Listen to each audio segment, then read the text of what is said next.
Assalamualaikum warahmatullahi wabarakatuh. Om Swastiastu, Namo Buddhaya, Salam Kebajikan. Yang terhormat Bapak dan Ibu Asesor Serdosma 2021, mohon izin memperkenalkan diri. Nama saya adalah DRG Iwan Arya Krisnawan Firdaus MKes. Saya berasal dari program studi Kedokteran Gigi, Fakultas Kedokteran Gigi Universitas Lambung Mangkurat. Di sini saya akan memaparkan video tentang salah satu bagian dari Tridharma perguruan tinggi, yaitu bidang pengajaran. Pertama-tama saya mulai dari RPS, Rencana Pembelajaran Semester, di mana salah satu mata kuliah yang saya ampu adalah Anatomi Langmas Rongga Mulut. Mata kuliah ini diberikan kepada mahasiswa di semester awal, lebih tepatnya di semester 2, dan masuk pada pembelajaran kurikulum berbasis kompetensi, yaitu blok 4, yang bernama blok struktur dan fungsi tubuh yang kedua.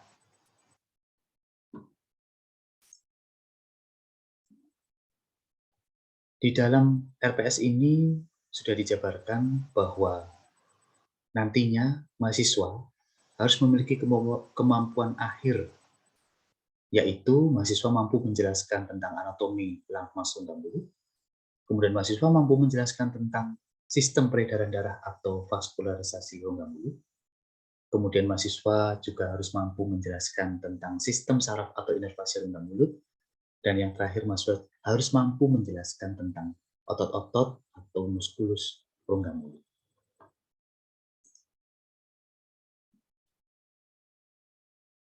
Di sini mata kuliah ini memiliki deskripsi singkat, yaitu mata kuliah anatomi langmas rongga mulut itu adalah merupakan bagian dari ilmu kedokteran gigi dasar yang menyajikan materi dan konsep dasar tentang anatomi langmas rongga mulut, di mana di dalamnya membahas tentang bagian-bagian anatomi, termasuk vaskularisasi, inervasi, dan muskulus rongga mulut dan sekitarnya. Adapun bahan kajian ada 5, yaitu anatomi cavum oris vestibulum, yang kedua anatomi cavum oris propium, yang ketiga vaskularisasi rongga mulut, yang keempat inervasi rongga mulut, dan yang kelima adalah muskulus rongga mulut. Adapun bahan-bahan pustaka yang digunakan di dalam mata kuliah ini dan yang menjadi sumber utama ada 3, yaitu buku anatomi untuk mahasiswa kedokteran gigi edisi keempat tahun 2017, kemudian buku anatomi gigi edisi ke-8, itu tahun 2019, dan yang ketiga adalah buku anatomi kepala dan leher untuk kedokteran gigi edisi terbaru, yaitu tahun 2020. Kemudian di sini juga ada beberapa buku pendukung, yaitu Atas Anatomi Manusia bagian 1 dan 2 edisi ke-16 tahun 2010. Kemudian Subota Atas Anatomi Manusia edisi 22 jilid yang pertama tahun 2007. Media pembelajaran yang digunakan ada beberapa. Yang pertama adalah PowerPoint, PPT, kemudian Zoom Meeting. Yang ketiga adalah aplikasi Simari. Aplikasi ini adalah aplikasi sistem informasi Universitas Lambung Mangkurat terintegrasi secara up-to-date dan online. Di sini dosen pengampunya adalah saya sendiri. Kemudian untuk penilaiannya itu melalui proses dan hasil dari pembelajaran. Dan ini juga mata kuliah yang saya ampu ini tidak ada mata kuliah syarat. Di sini indikator yang menjadi penilaian itu mahasiswa harus mampu menjelaskan tentang anatomi cavum oris vestibulum dan propium, kemudian mahasiswa juga harus bisa menjelaskan tentang vaskularisasi, baik itu di labium oris, di mukosa pipi, gingiva, gigi, palatum durum, dan palatum moler. Kemudian, mahasiswa juga harus bisa menjelaskan tentang inervasi di labium oris, mukosa pipi, gingiva, gigi, palatum durum, dan palatum moler. Dan yang terakhir adalah mahasiswa harus mampu menjelaskan tentang muskulus di labium oris, mukosa pipi, dan palatum moler.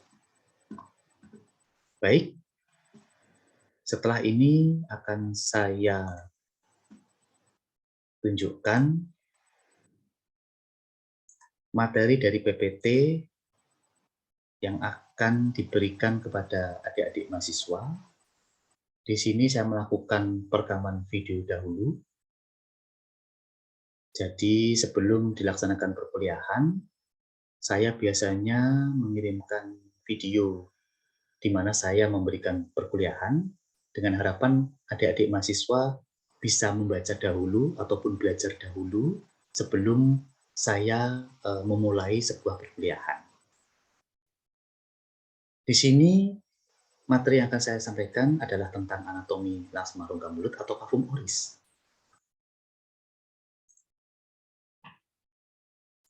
Sumber pustaka yang digunakan itu ada 3, sesuai dengan RPS.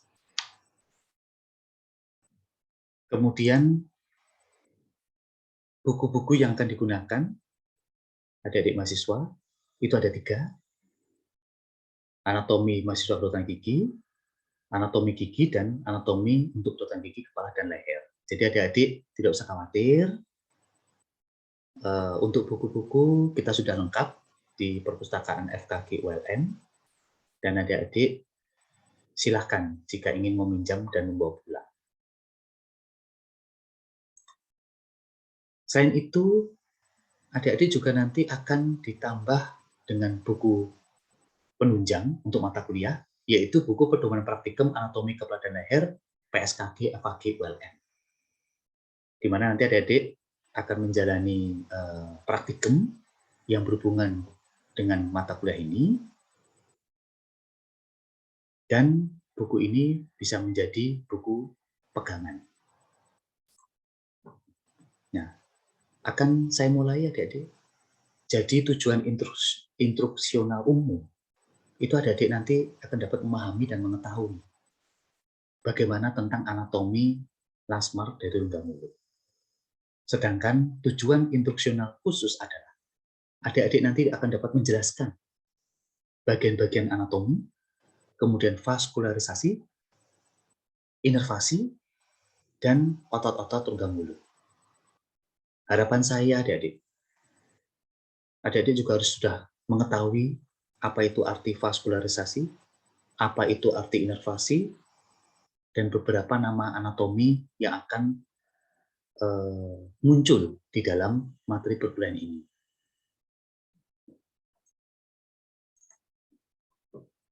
Berikut adalah pokok bahasanya, ada anatomi rongga mulut, ada vaskularisasi rongga mulut, ada inervasi, dan ada otot-otot atau muskulus rongga mulut.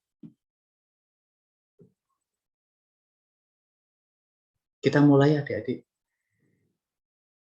Adik-adik sekalian. Adik-adik adalah calon dokter gigi. Istilah dokter gigi adalah seorang dokter di bagian rongga mulut. Sehingga adik-adik harus sudah mengenal area yang akan adik-adik nanti pelajari sampai adik-adik lulus menjadi seorang dokter gigi. Ya, jadi rongga mulut ini nama lainnya adalah kafum oris. Mungkin dahulu adik-adik pada waktu SMA belum mengenal istilah kafum oris, hanya mengenal istilah rongga mulut. Jadi di sini kafum oris itu terdiri dari 2 bagian adik-adik. Yang pertama adalah vestibulum oris, dan yang kedua adalah kafum oris propium. Nah, kita bahas satu-satu ya adik-adik. Vestibulum oris. Ternyata vestibulum oris itu ada batas luar, ada batas dalam. Batas luarnya adalah labium oris, bibir, dan mukosa pipi adik-adik. Sedangkan bagian dalamnya apa? Ingat di bagian dalam mulut, dia ada gingiva dan ada gigi gerigi. Ya. Gingiva itu nama lainnya apa? Yaitu nama lainnya gusi. Ya. Nah, ada diperhatikan gambar ini. Ini adalah bagian mulut ya. Sudah ada hurufnya. Kalau huruf A itu namanya fornix. Fornix itu bisa dikenal batas mukosa bergerak dan tidak bergerak. Ini adik-adik harus mengenal ini ya. Karena istilah fornix itu akan digunakan terus-menerus sampai adik-adik nanti lulus sarjana dan masuk profesi. Kemudian yang kedua adalah frenulum labialis superior. Otomatis kalau ada frenulum labialis superior, adik-adik juga harus tahu bahwa yang bagian bawah itu juga ada namanya frenulum labialis inferior, ya, superior, inferior. Kemudian yang di samping kanan kiri itu namanya frenulum buccalis, ya, itu ada dua, kanan dan kiri, ya, tidak mungkin satu deh. Kalau frenulum labialis superior inferior hanya satu, ya, itu bedanya. Kemudian kita masuk ke cavum oris propium, ya. Itu ada 3 bagian, ya. Bagian atap, bagian dasar, dan bagian lateral atau samping. Ya. Nah, bagian atap, adik-adik bisa dibayangkan mulut di bagian atap itu ada atapnya bagian atas. Itu adalah palatum durum dan palatum mol. Ya, nanti akan dijelaskan berikutnya. Kemudian ada bagian dasar, bagian bawah. Itu adalah dasar mulut di mana dia terdapat lidah. Nanti di periode mata kuliah berikutnya, juga di blok 4 ini akan dibahas tersendiri tentang lidah. Kemudian ada juga bagian lateral samping, yaitu processus alveolaris, ya, dan juga arcus dentalis. Ya. Berikutnya, Dede, kita masuk ke labium oris atau istilah umumnya adalah bibir. Ya. Bibir ini ternyata punya anatomi sendiri ya, Dede. Ya. Yang A ini namanya tubercle, ya. Kemudian yang B adalah nasolabial groove, Dede. Ya. Groove itu adalah cekungan yang landai. Kemudian ada labio marginal sulcus. Sulcus itu adalah cekungan yang dalam, ya, yang C, cekungan yang dalam di bagian pojok ini. Kemudian ada labio mental groove, ya, mental di daerah mental dagu. Kemudian ada filtrum, ya, filtrum ini bagian yang selalu ada di manusia. Kemudian ada yang F dekat dengan labio marginal sulcus, ada namanya labial commissure, ya, bagian pojok ini. Oke. Nah, kemudian kita juga ada di, perhatikan gambar ini. Ternyata bibir itu sangat penting, Dek. Kenapa sangat penting? Ternyata bibir itu bisa menentukan arah pertumbuhan gigi. Gambar A itu adalah bibir yang normal, di mana pertumbuhan giginya dia normal, sesuai lengkung gigi. Sedangkan gambar B, pada saat bibirnya tidak normal, seperti gambar sebelah kiri ini, otomatis pertumbuhan gigi menjadi tidak normal juga, yaitu lebih ke arah anterior, ya, atau ke depan. Lihat gambarnya seperti ini. Nah, ya. Oke, sekarang kita masuk, masih labium oris. Di labium oris atau bibir, vaskularisasinya ada dua, arteri labialis superior, atas dan inferior. Kemudian inervasinya ada tiga, dari nervus infraorbitalis, nervus mentalis, ya, mental dagu, sama nervus facialis wajah. Ya. Infraorbitalis saya yakin ada sudah tahu lah. Orbita mata, infra bawah, berarti ini adalah nervus yang keluar dari foramen infraorbitalis di bawah mata. Kemudian otot yang berperan di labium oris apa, adik-adik? Kenapa kok bibir itu bisa bergerak? Karena dia mempunyai otot, yaitu musculus orbicularis oris. Nah, oke. Kita masuk ke mukosa pipi. Ya. Kalau di pipi, ternyata vaskularisasinya itu ada 4. Arteri buccalis, bukal, arteri facialis, arteri mentalis, dan arteri infraorbitalis. Ya, hampir sama dengan yang bibir tadi ya. Hanya tambahnya adalah arteri buccalis. Inovasinya bagaimana? Ada 3. Nervus buccalis, nervus mentalis, dan nervus alveolaris superior posterior, ya, bagian belakang. Nah, pipi ini juga bisa bergerak, Adik-adik. Kenapa? Karena dia mempunyai otot yaitu musculus buccinator. Ya, ini gambarannya. Musculus buccinator yang mana? Yaitu yang E. Ya. Peranan dari musculus buccinator ini itu kalau adik-adik yang punya hobi apa namanya? Tiup trompet, ya, hobi bermain musik, itu biasanya musculus buccinatornya sering lelah, ya, karena sering digunakan untuk meniup trompet. Nah, di sini letak musculus buccinator ya, di samping ini, Dik, ya. Oke, kita lanjutkan. Kita masuk ke gingiva atau gusi, ya.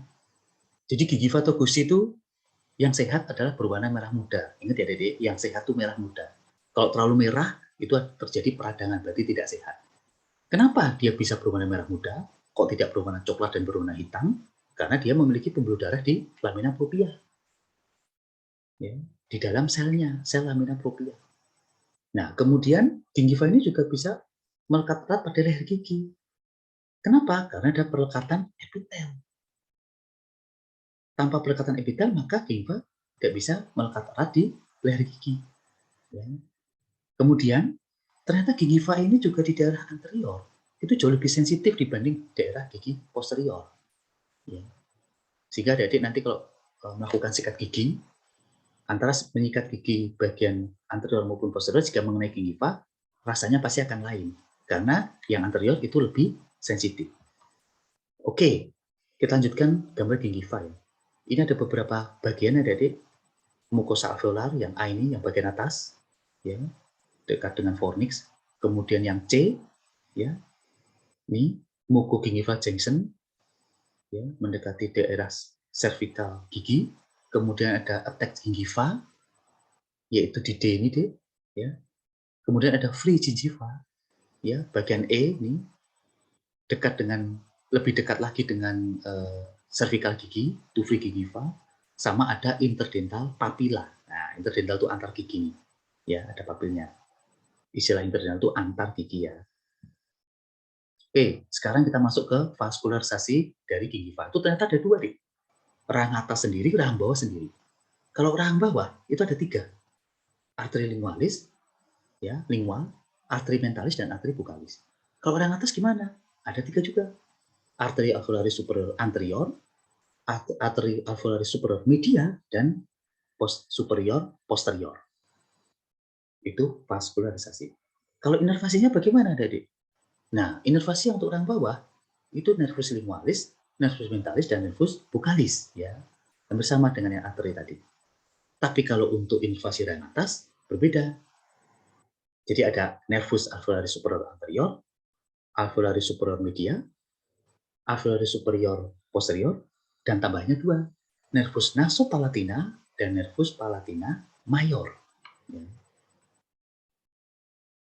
Oke, kita masuk ke bagian gigi adik-adik ya. Bagian gigi ini pembahasannya tidak akan terlalu melebar, karena nanti gigi ini akan ada materi khusus yang akan diberikan di blok 4 juga, tetapi di lain waktu, di mata kuliah yang lain, yang nantinya akan bergabung dengan determinasi gigi ya. Anatomi gigi akan bergabung dengan determinasi gigi. Oke, di sini gigi, adik-adik sudah tahu pasti sejak SMA, bahwa dia terdiri dari mahkota gigi, ada akar gigi, dan ada leher gigi. Ya. Kemudian perkembangan gigi adik-adik. Ada bagian namanya ektoderma, itu yang akan berubah menjadi email, bagian terluar gigi.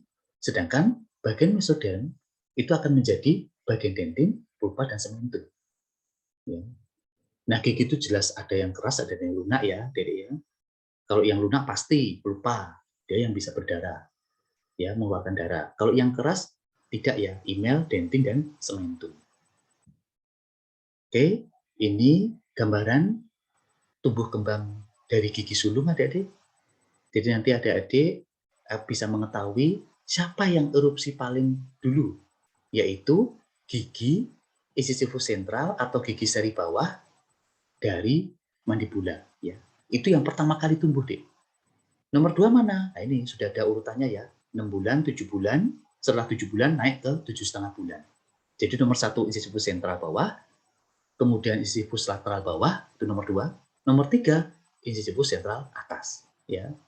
Jadi adik-adik yang punya adik bisa mulai dilihat-lihat giginya, tumbuh kembangnya bagaimana. Jadi umur 6 bulan normalnya adalah bayi sudah tumbuh gigi. Nah, kalau gigi permanen bagaimana? Ternyata gigi permanen itu diawali oleh gigi incisifus sentral bawah, ya hampir sama ya. Hanya bedanya dia incisifus lateralis bawah dan incisifus sentral atas itu hampir bersamaan tumbuhnya. Ya. Oke.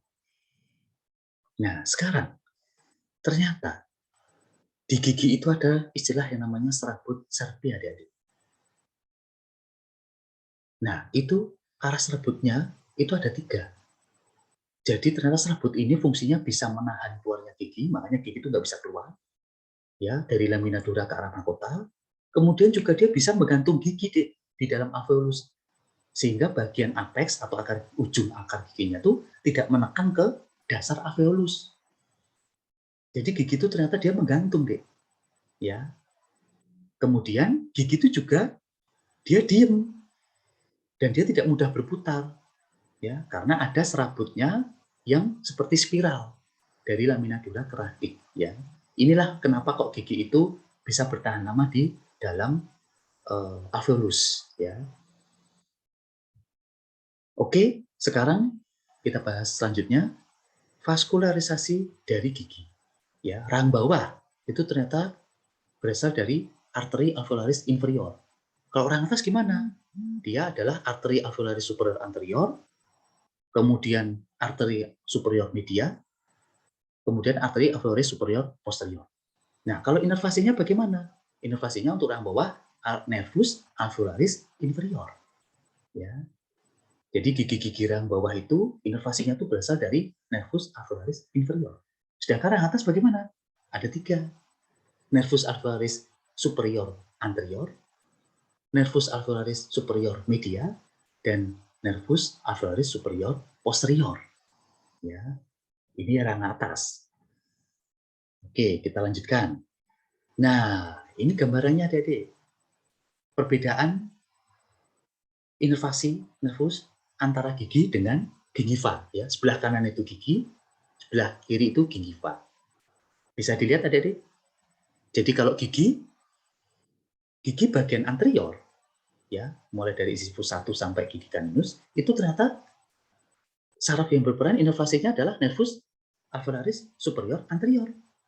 Sedangkan kalau yang superior media itu hanyalah gigi premolar 1 dan premolar 2. Sedangkan yang posterior itu mulai dari molar 1, molar 2, dan molar 3. Itu terhadap giginya. Nah, kalau gingiva itu ada bedanya, yaitu dia dipengaruhi oleh nervus nasopalatina sama palatinus mayor, ya, sebelah kiri. Nah, seperti ini ya. Nah, kalau orang bawah gimana? Kalau orang bawah ternyata kalau gigi itu dilewati oleh nervus alveolaris inferior yang mempengaruhi. Tapi kalau gingiva beda, deh. Gigi bagian anterior itu oleh nervus mentalis, sedangkan bagian posterior itu oleh nervus buccalis. Itu bedanya antara gigi dengan gingiva. Oke, kita masuk kepada palatum, deh. Ya, palatum itu bagian tadi atap dari rongga mulut, ya. Yang pertama adalah palatum durum, deh, atau palatum yang keras. Ada yang bisa lihat secara anatomi. Ya, ini yang di tengah-tengah nih ada namanya papilla incisivus, ya, papilla tonjolan. Kemudian ada rugae palatina, deh, ya, rugae palatina kanan dan kiri. Ini juga bisa digunakan untuk membantu bidang forensik. Kemudian ada juga garis tengah ini, ya, sutura palatina mediana. Ini garis tengah ini, itu juga sangat penting. Oke, kita lanjut. Nah, ternyata palatum durum itu vaskularisasinya ada 3. Arteri palatina mayor, arteri palatina minor, dan arteri nasopalatinus. Inervasinya ada 3, deh. Nervus palatinus mayor, nervus palatinus minor, dan nervus nasopalatinus. Ya. Oke, kita akan bandingkan dengan palatum mol yang kedua. atau palatum yang lunak. Nah, di sini kelihatan deh, ya palatum lunak ini bagian belakang. Adik-adik bisa sentuh pakai jari kalau depan kaca. Ini ada namanya arcus palatoglossal ya. Ada arcus palatopharyngeal di dalam sini. Kemudian ini uvula ya. Kalau biasanya kalau disentuh dengan tangan, adik-adik akan langsung muntah. Ada juga tonsil palatina. Ini adalah beberapa pelindung dari masuknya bakteri atau virus.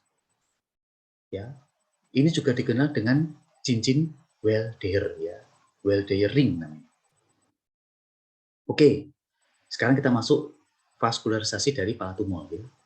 Ada 3, arteri palatini mayor, palatini minor, dan arteri pharyngeal ascendens. Kemudian inervasinya bagaimana? Ada nervus palatinus minor, ada nervus glossopharyngeus, ada 2 ya. Nah, yang membedakan dengan palatum durum adalah di bagian ototnya. Kalau palatum durum tidak punya otot atau musculus, tapi kalau palatumol pasti punya, yaitu musculus tensor veli palatini, levator veli palatini, musculus palatoglossus, dan palatopharyngeus. Nah, kita masuk bagian yang terakhir ya. Jadi, rongga mulut itu pasti dia punya bagian paling bawah, yaitu dasar mulut adik-adik. Ya, bisa kalau adik-adik berkaca bisa mengangkat lidah, akan kelihatan dasar mulutnya. Nah, ini adalah frenulum lingualis ya, yang ini di bagian bawah ini. Kemudian ada juga ternyata di sini ada papila sublingual. Ya. Ini akan banyak sekali ya arteri-arteri sehingga kalau adik-adik terluka di bagian ini akan darah mudah keluar. Ya. Nah seperti ini adik-adik ya. Ini dasar mulut. Ya. Nah bagaimana terkait vaskularisasinya? Ternyata vaskularisasi dari dasar mulut itu ada 3 deh.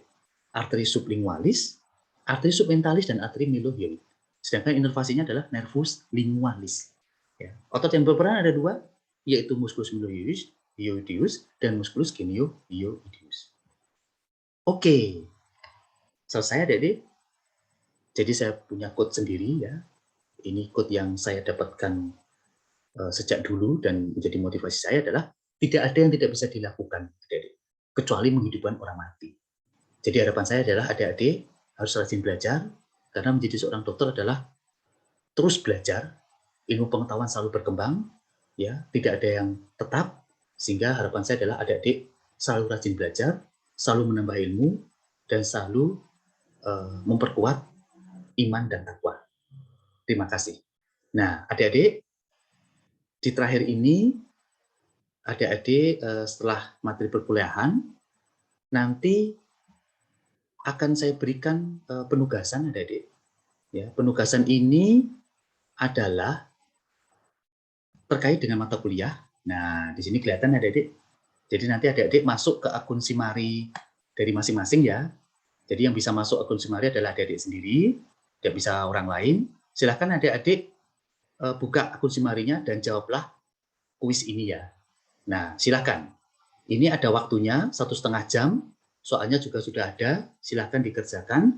Nanti adik-adik tulis tangan ya, kemudian di-scan dan dirubah ke dalam bentuk PDF, dan silahkan upload di Simarinya. Oke, adik-adik? Baik, terima kasih. Saya aturkan kepada Bapak Ibu Asesor Serdosmat 2021. Akhir kata, mohon maaf apabila ada salah kilaf. Wassalamualaikum warahmatullahi wabarakatuh.